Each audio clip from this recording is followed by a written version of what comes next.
G. Joseph விஜயனாவுக்கு வணக்கம். இந்த 234 தொகுதி ஃபுல்லாக அண்ணன் கட்சியில் 118 எம்எல்ஏங்க இருக்கிற உறுப்பினர், ரசிகர், அண்ணனுக்கு ஓட்டு போட்ட விஜயனுக்கு ஓட்டு போடுற மக்களுக்கு எல்லாமே இந்த வீடியோ பார்க்கணும். ஆனால் ஒன்று ஞாபகமாக வச்சுங்கன்னா, எம்எல்ஏகள் அண்ணன் கூட எம்எல்ஏகளுக்கு வேட்பாளர் எல்லாருக்கும் ஞாபகமாக வச்சுக்கோ. நான் மக்களில் ஒருத்தனாக பேசுகிறேன். என் பேர் செல்வம். இன்னொரு பேர் இருக்குது டூமா செல்வம். டூமான்ற செல்வம். கண்ணகி நகர், சென்னை 96. என்னோடய வீட்டு நம்பர் 10256. சரிங்களா? இதை கரெக்டாக நோட் பண்ணி வச்சுக்கின்னு இப்போ மக்களுக்கு வந்து பேச ஆரம்பிச்சிட்டாங்க. வெளியே பேச ஆரம்பிச்சிட்டாங்க. எந்த ஒரு அறிக்கையும் அப்படி சொன்னார் அறிக்கையோ இல்லை அப்படின்னு சொல்லிட்டு மக்கள் பேச ஆரம்பிக்கிறாங்க. அதேமாரி நாலாயிட்டு ஓட்டி காட்டினுங்கிறாங்க. இது வந்து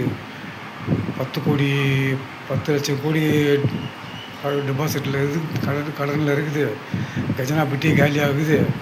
அந்தமாரி அந்த அம்மா ஆட்சி பண்ணும்போது அதுமாரி இல்லை, இந்த ஆட்சி பண்ணும்போது மாரி ஆட்சி சொல்லிச்சு அப்படின்னு சொல்லிட்டு எல்லோரும் ஓட்டி காட்டினுங்கிறேன்.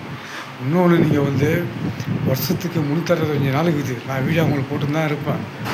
நீங்கள் அந்த வருஷத்துக்கு 25 நாளில் நீங்கள் 234 தொகுதி தான் நீங்கள் வந்து பண்ண போகிறீங்க. அந்த அறிக்கை நீங்கள் 5 அறிக்கை விட்டுது இந்த 234 தொகுதி வரைக்கும் தான்.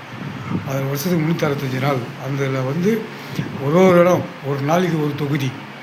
அதை வந்து அறிக்கை விட்டீங்கனாக்கா, ஒரு நாளைக்கு ஒரு தொகுதினாக்கா அது 234 தொகுதி வந்து 234 நாளில் ஒரு தொகுதி அறிக்கை வச்சுனாக்கா, அப்போ எல்லா ஏழப்பட்ட மனுஷனும் நீங்கள் இருப்பீங்க. இதுதான் வந்து இப்படி தான் வந்து ஜனத்தூணில் வந்து மனசில் இடம் பிடிக்கிறதுக்கு இதான் வாய்ப்பு. நல்லது பண்ண சொல்லிட்டு மனுஷன் ஏழப்பட்ட ஜனங்க எல்லாம் இப்படி தான் ஊசிப்பாங்க.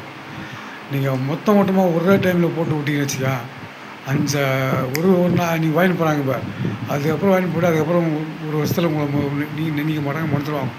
நீங்கள் 234 தொகுதிக்கு ஒரு நாள் ஒரு தொகுதி அனுப்பிச்சிங்கனாக்கா, ஏழப்பட்ட போடுற ஜனங்க வந்து எல்லாம் உங்களுக்கு தான் உரியும். அந்த ஓட்டு தெரியும். சில பணக்காரங்களாம் இருக்கிறாங்க. அவன் வந்து இங்கே கொடுக்குற காசை வந்து வாங்கக்கூட மாட்டான். வந்து அவன் ஏன்னா அவன் கோடீஸ்வரன்ல வாங்க மாட்டான். இங்கே ஏழப்பட்ட ஜனங்க தான் வாங்குவாங்க.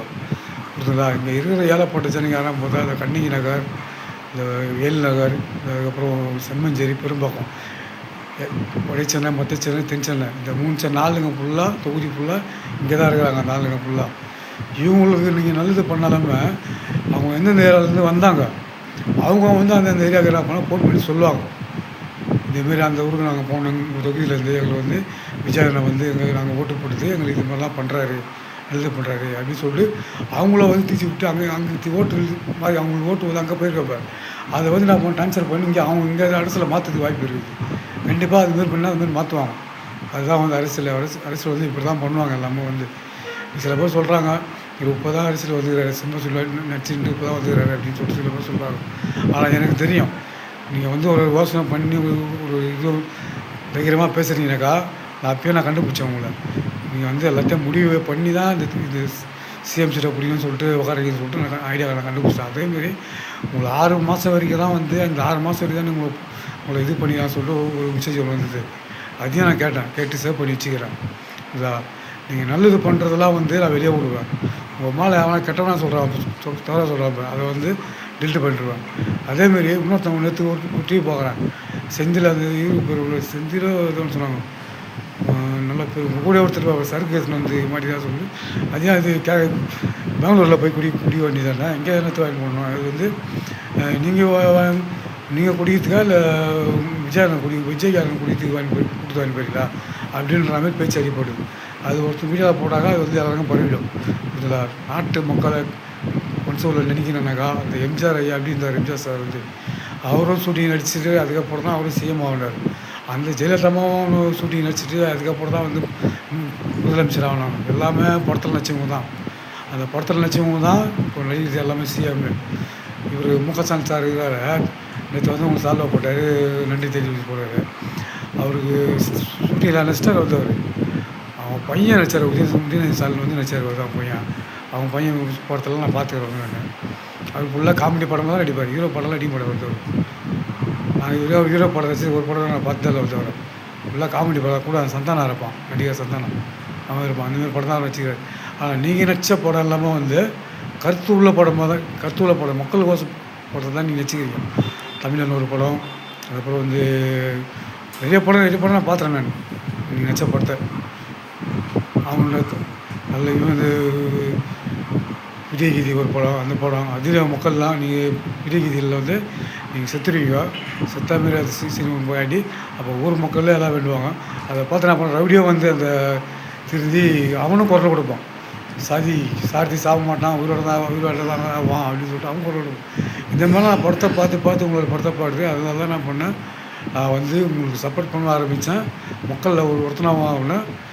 நீங்கள் எப்போ மே மாதம் 10ஆந்தேதி சிஎம் ஆகினீங்க, அடுத்த மாதம் 10ஆந்தேதி ஜூன் மாதம் 10ஆந்தேதி நான் சிஎம் சொல்லுக்கு பெட்டிஷன் எடுத்துன்னு வருவேன்.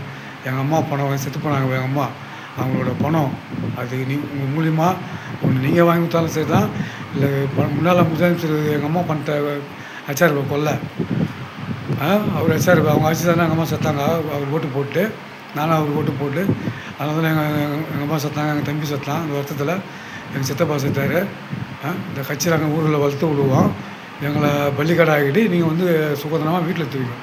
நாங்கள் ஜெயிலில் தூங்கணும், நீங்கள் ஏசி ரூமில் தூங்கணும். சார் சார் இது உங்களுக்கு தான் சார் சொல்கிறோம். இது உங்களுக்கு ஓட்டு போட்டு மனைகள் என்ன சார் பண்ணீங்க எங்களுக்கு? எம்எல்ஏக்கு 2 வாட்டி ஓட்டு போட்டேன். அவர் என்ன பண்ணார் எனக்கு? அந்த லேடிக்கு ஒரு வாட்டி போட்டேன். தங்கப்பாண்டி அவங்க வீட்டுக்கார் கூட வரமாடுது. லேடிக்கு ஒரு வாட்டி போட்டேன். எம்பியாக இருக்கும்போது அவங்களுக்கு போட்டேன். நீங்கள் வந்து முதலமைச்சர் பொது நீங்கள் வெடிய உங்களோட இதுவாக வந்து நான் பார்த்த பிரச்சாரத்தை பார்த்து அந்த ஒரு ஆம்புலன்ஸ் உங்கள் அப்பா விட்டு ஆம்புலன்ஸ் வரும்போது அந்த ஆம்புலன்ஸை வைவிட்டுருங்க அப்படின்னு சொல்லும்போது அப்படி அதெல்லாம் அந்தமாதிரி பண்ணிங்க. அந்த ஒரு நம்பிக்கை இதுதான் வந்து உங்களுக்கு நான் போட்டேன். ஆனால் உங்களுக்கு போட்டு கூட எனக்கு ஜெயிலுக்கு அனுப்பிச்சிங்களே, அது யார் அனுப்பிச்சது காரணம்? நீங்கள் அனுப்பிச்சிட மாட்டீங்க. உங்கள் கூட வர நம்ம கட்சிக்காரன் அவன் சரியில்லை. இந்த இடத்துல அவனுக்கு சரிந்தாக்கா நாங்கள் ஏன் ஜெயிலுக்கு போக போகிறோம் தப்பு பண்ணாமல்?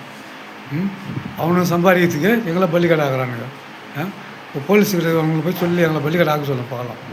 போலீஸ் நேர்மையாக நீதி தான் பார்ப்பாங்க. ஒருத்தர் தப்பு பண்ணலையா அவனை வெளியே விடுவாங்க, தப்பு பண்ணானா அவனை சரியாக வைப்பாங்க. இல்லை நீங்கள் சொல்கிற மாதிரி பெரிய கவர்னர் இருந்தாலும் சரி, டெல்லியிலேருந்து ப்ரெஷர் கொடுத்தாலும் சரி, கேஸ் மேலே அவன் மேலே பப்பு இருந்தால் தான் கம்ப்ளைண்ட்டுன்னு ஒன்று வரணும். கம்ப்ளைண்ட்னு பொதுமக்கள் கொடுக்கணும். அரசால் கொடுக்குற கம்ப்ளைண்ட் ஏற்றுக்க மாட்டாங்க. இல்லை பொதுமக்கள் கொடுக்குற கம்ப்ளைண்ட்டு அந்த கம்ப்ளைண்ட் தான் வந்து பதிவாகும்.